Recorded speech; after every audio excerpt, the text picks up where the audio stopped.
Welcome to HR Break Room, Paycom's podcast dedicated to having quick conversations on the hot topics in HR and HR technology, one cup of coffee at a time.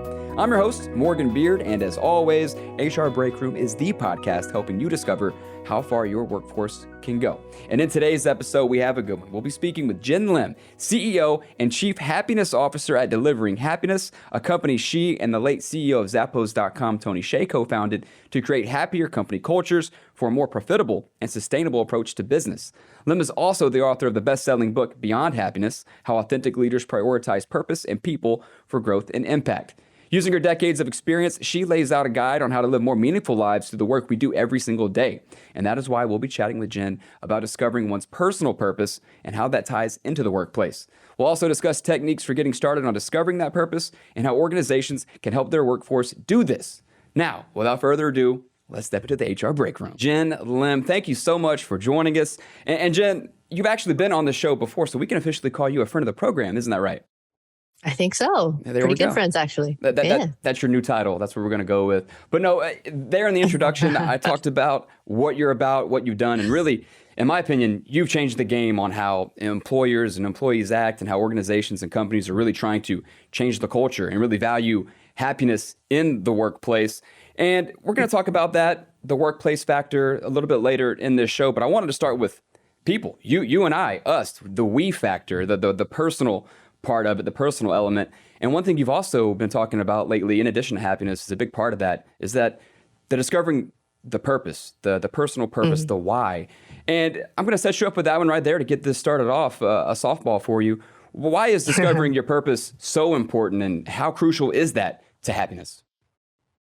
Yeah, well, it's a softball, but it's hardball because, we use the word purpose a lot these days, or, mission statement, or, our compass or North Star. And a lot of times people get daunted by the word. But what is my purpose? What if I don't have one? People are struggling with it, especially after COVID. But what I think is really important about this is that I got really excited to understand what scientific happiness is about. And according to that research, it shows that time and time again across all these different studies, if you have a sense of purpose, or you're actually working on the path of a purpose, that actually can increase your odds of being sustainably happy over time. Not just your highs and lows of, like your pleasures, like binging on Netflix, or, have a happy hour drink, that kind of stuff. But that's happy, but not really sustainable. But when you have a purpose and you can actually wake up in the morning, go to sleep knowing there's some thing that you want to do that's beyond and bigger than yourself, that's where true happiness comes in. And you mentioned scientific. I mean, is there a formula to discovering your purpose? And if so, how does one achieve that? How do you discover your purpose, if you can quantify it that way? Yeah, I mean, I don't think there's one distinct formula universally, but what I do know, because a lot of people, they find it when they're, maybe climbing a mountain, proverbially or physically, or maybe they encounter something they've never discovered about themselves, like a skill or some sort of passion.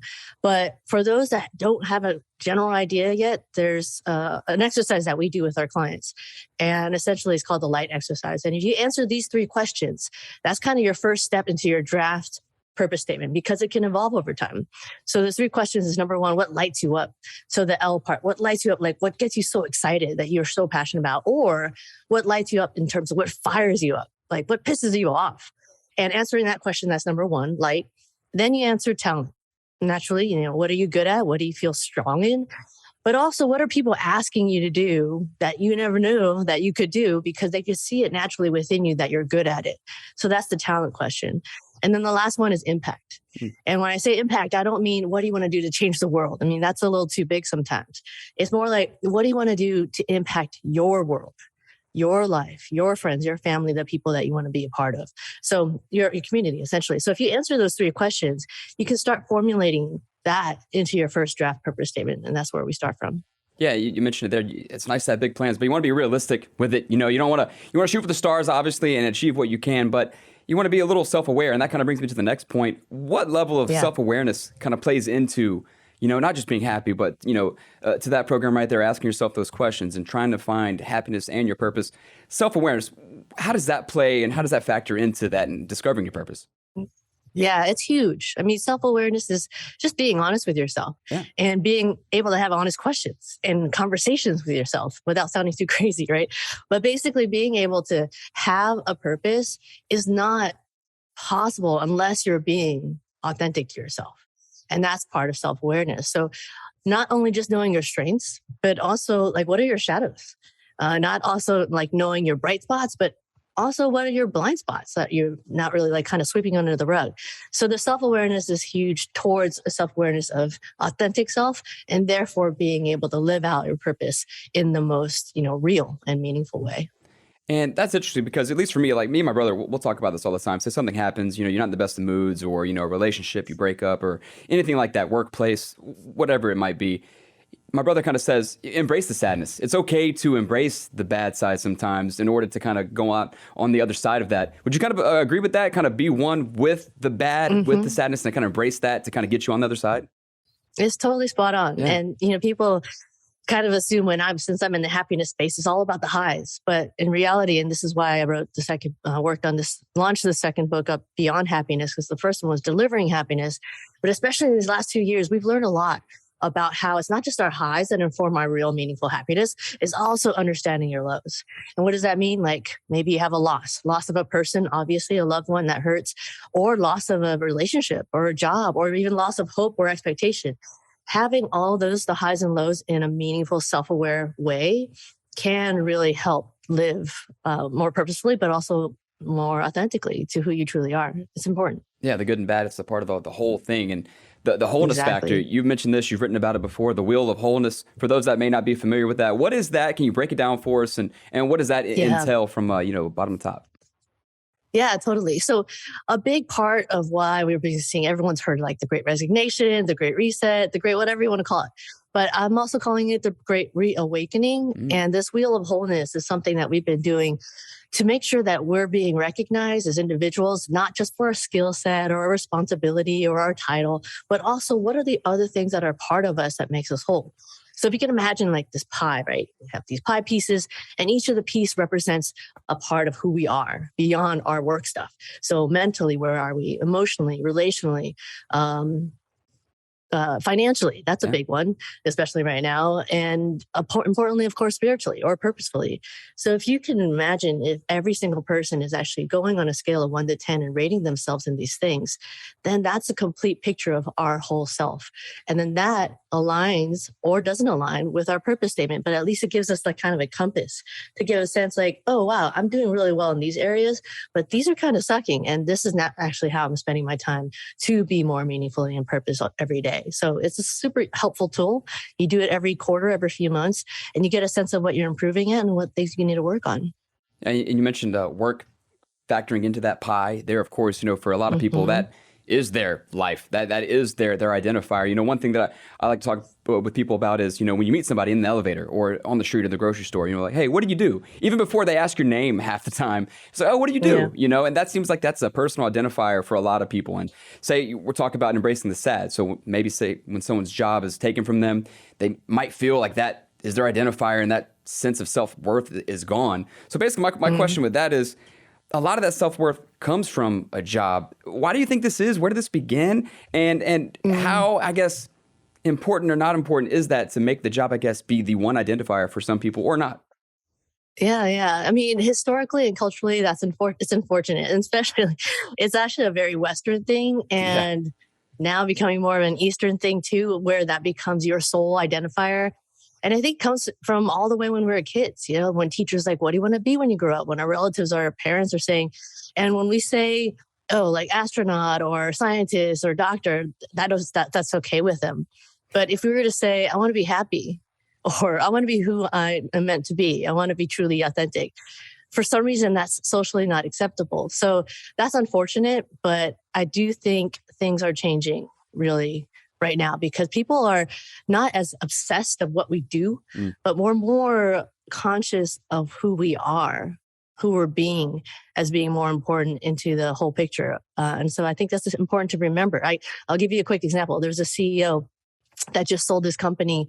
You would think that he's on cloud nine, just amazed, like, oh, wow, I was so successful. I sold my company. I made my dreams come true.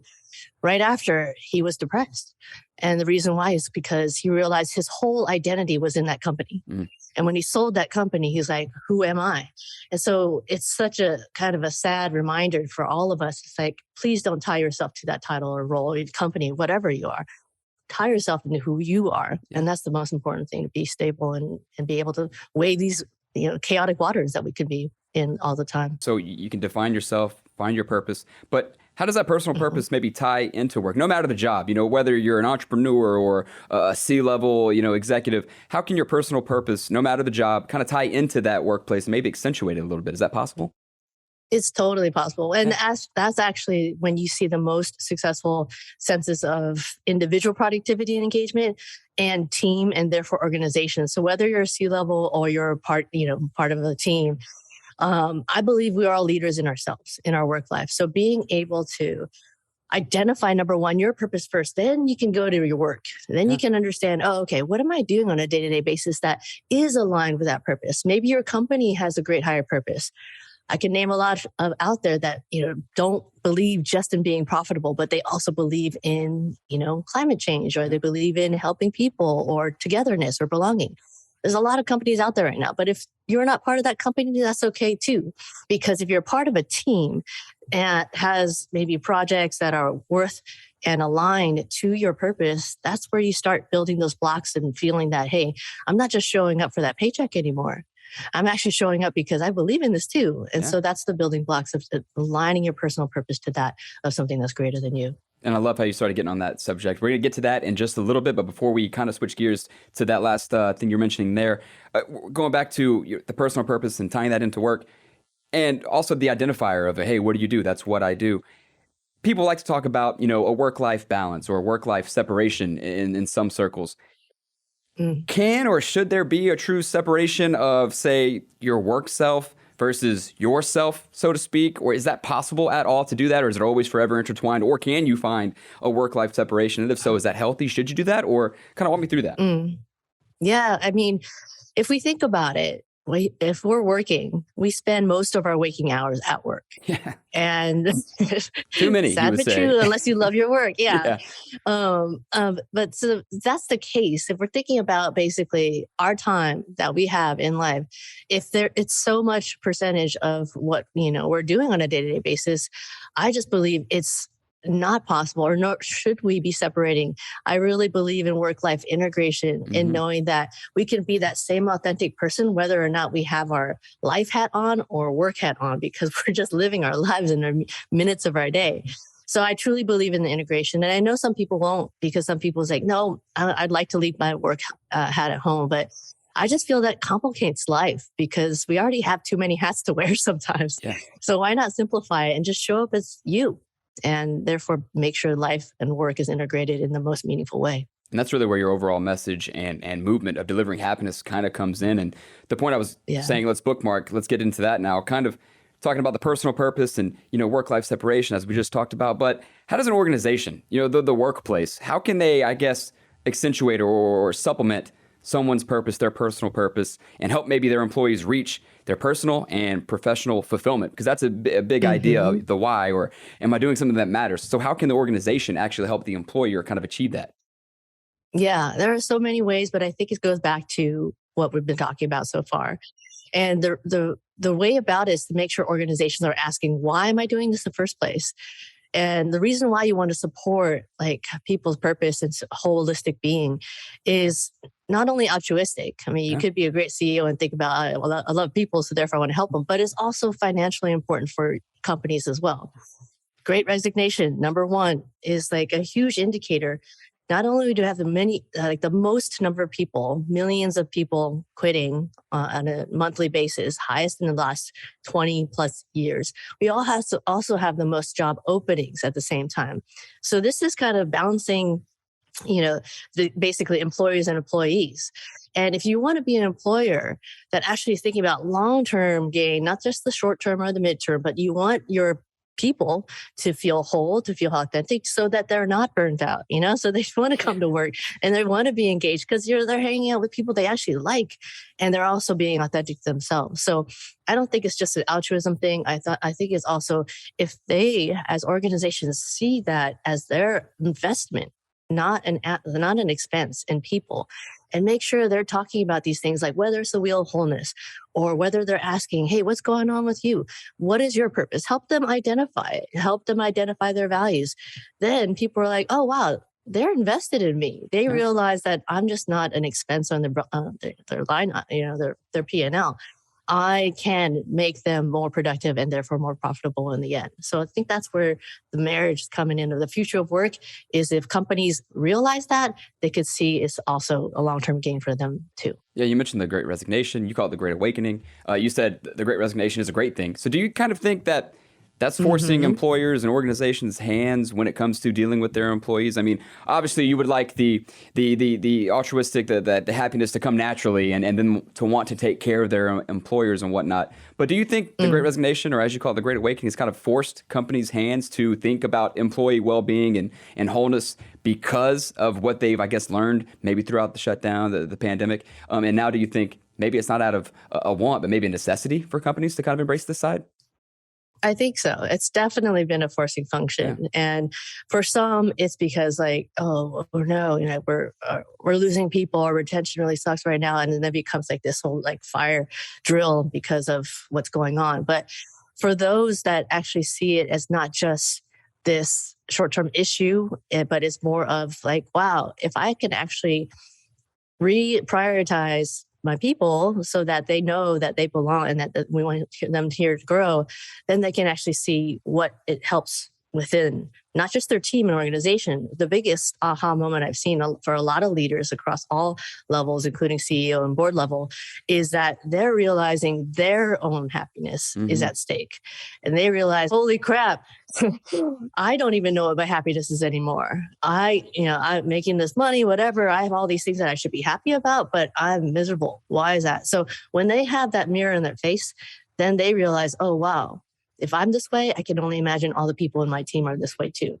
So that's when it becomes much more symbiotic. That it's oh, if we really want this to grow and progress and pivot and adapt through all these changes, I need to work on myself because I want to be happy. I want to make sure my loved ones are happy.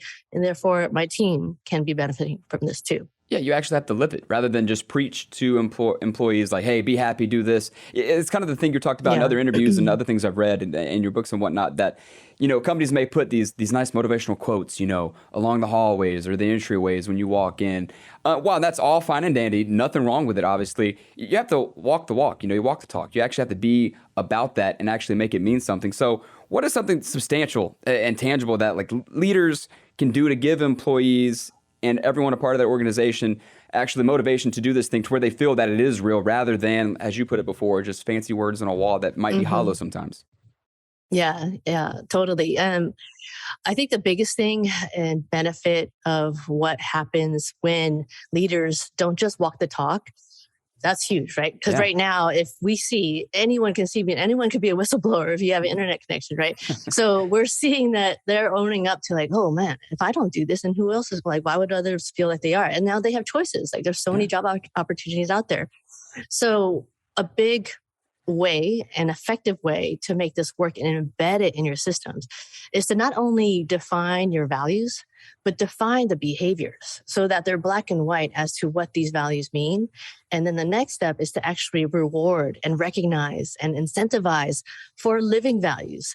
And that's when you see the whole game change, because it's not those, again, fancy words on the wall, because we want to have integrity, we want to have communication, but you're actually seeing it live because people are incentivized to do it. People will see that. It's like somebody that you may come across to in person. You're like, okay, you're saying all these nice things to me, but I see the real you. And eventually for companies that does catch up. But going back to your overall message, delivering happiness, what have you seen over the last 10 or so years, say maybe since 2010, when you really started, kind of owning in on this message and getting it across? Have you seen substantial change? Have you heard from, colleagues or people around the nation that work in various different organizations that maybe a change is happening, that companies are coming around and actually valuing their employees, their happiness more? Have you seen substantial change since you've kind of been, at the forefront of this movement?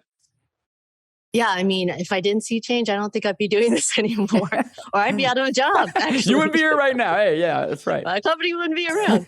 But yeah, you know what's been cool is that like when we first launched in 2010, Delivering Happiness, the book, and then the company, people's response was positive. They're like, "Oh, that's cool, but it only will happen there," because that was about Zappos, but it'll never happen here.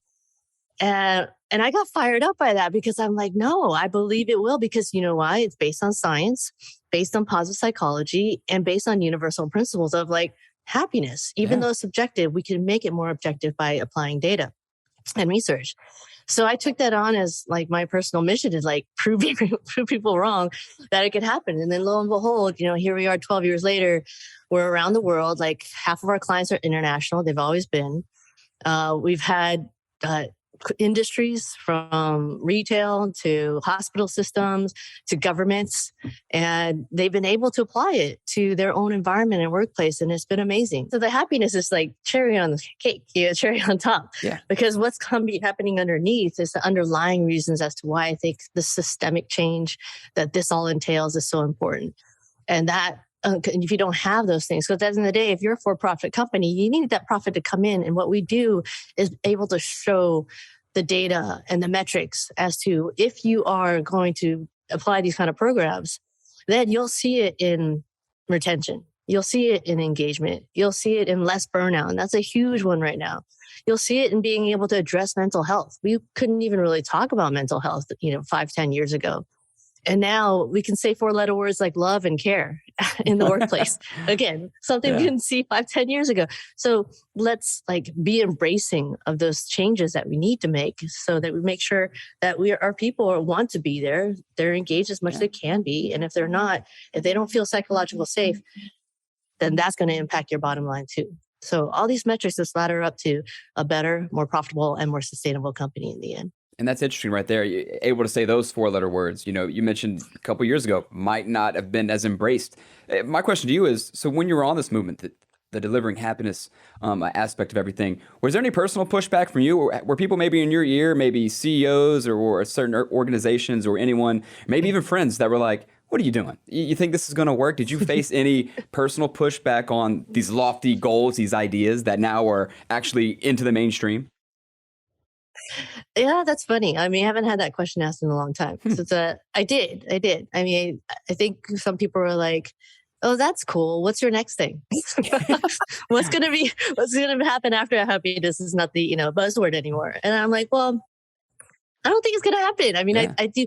And that's why Beyond Happiness is a big, like, sort of indicator or show or demonstration to the world of like, yeah, it's not just happiness, it's happiness and goes back, actually, we cycle back to the beginning of this podcast, is that, yeah, it's happiness and the fact that there's highs and lows that we all need to embrace and cycle through and be honest with ourselves with self-awareness.